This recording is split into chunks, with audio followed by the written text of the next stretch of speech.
Welcome to Legal Update Program. The topic of discussion is High Court overturns bail cancellation order. First of all, let's see why is it in the news.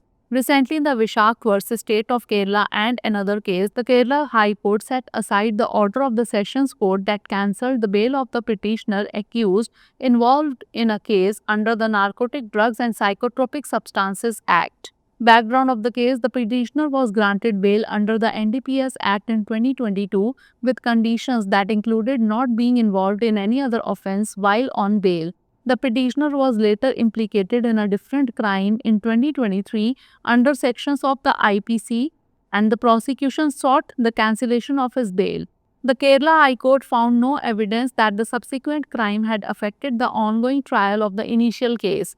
The court observed that the Sessions Court had failed to properly consider the facts and mechanically cancelled the bail. The High Court emphasized that cancellation of bail should only occur with compelling reasons and that bail is a matter of liberty and justice. Court observation: the bench comprising Justice K. Babu observed that the Sessions judge had cancelled the bail without overwhelming reasons as the second crime did not affect the NDPS case proceedings. The court emphasized that bail conditions are not intended to continue throughout the trial unless interference with trial is evident. It was noted that bail should not be used as a substitute for preventive detention. Concept of bail: bail means short-term release of an accused person awaiting trial. Bail is the judicial release of an accused charged with a certain offense, imposing some restrictions on him and compelling him to remain within the jurisdiction of court. There are different types of bail such as regular bail, interim bail, and anticipatory bail. Case law: KS Laik versus State of Andhra Pradesh 1981. In this case, the Andhra Pradesh High Court held that while granting bail on conditions, any conditions which is in derogation of an accused's fundamental rights cannot be imposed. Now is the time for practice question. What is the purpose of anticipatory bail? To prevent arrest in anticipation of being accused of an offense, to release an accused after conviction, to release a person after trial, or to grant permission to leave the country. Send the answer of this question in the comment section. Thanks for watching. Legal update programme में आपका स्वागत है। आज का हमारा चर्चा का विषय है उच्च न्यायालय ने जमानत रद्द करने के आदेश को पलट दिया। सबसे पहले जान लेते हैं कि यह चर्चा में क्यों है।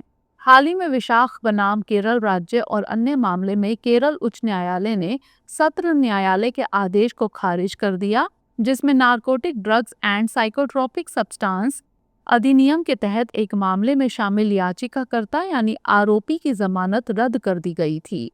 मामले की पृष्ठभूमि जान लेते हैं।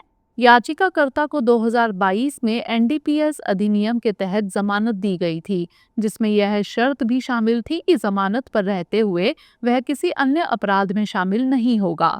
याचिकाकर्ता को बाद में वर्ष 2023 में भारतीय दंड संहिता की धाराओं के तहत एक अलग अपराध में फंसाया गया और अभियोजन पक्ष ने उसकी जमानत रद्द करने की मांग की। केरल उच्च न्यायालय को ऐसा कोई साक्ष्य नहीं मिला कि बाद में हुए अपराध ने प्रारंभिक मामले की चल रही सुनवाई को प्रभावित किया हो। न्यायालय ने देखा कि सत्र न्यायालय ने तथ्यों पर सही तरीके से विचार नहीं किया और यांत्रिक रूप से जमानत रद्द कर दी। उच्च न्यायालय ने इस बात पर जोर दिया कि जमानत केवल बाध्यकारी कारणों से ही रद्द की जानी चाहिए तथा जमानत स्वतंत्रता और न्याय का मामला है। न्यायालय की टिप्पणी: न्यायमूर्ति के बाबू की पीठ ने कहा कि सत्र न्यायाधीश ने बिना किसी ठोस कारण के जमानत रद्द कर दी क्योंकि दूसरे अपराध से एनडीपीएस मामले की कार्यवाही प्रभावित नहीं हुई। न्यायालय ने इस बात पर जोर दिया कि जमानत की शर्तें पूरी सुनवाई के दौरान जारी नहीं रहेंगी जब तक कि सुनवाई में हस्तक्षेप स्पष्ट ना हो। यह नोट किया गया कि जमानत का उपयोग निवारक निरोध के विकल्प के रूप में नहीं किया जाना चाहिए। जमानत की अवधारणा: जमानत का अर्थ है मुकदमे की प्रतीक्षा कर रहे आरोपी व्यक्ति की अल्पकालिक रिहाई है। जमानत किसी निश्चित अपराध के आरोपी को न्यायिक रूप से रिहा करना है, जिसके तहत उस पर कुछ प्रतिबंध लगाए जाते हैं और उसे न्यायालय के अधिकार क्षेत्र में रहने के लिए बाध्य किया जाता है। जमानत के विभिन्न प्रकार हैं, जैसे नियमित जमानत, अंतरिम जमानत और अग्रिम जमानत। संबंधित केस: केएस लायक बनाम आंध्र प्रदेश राज्य 1981।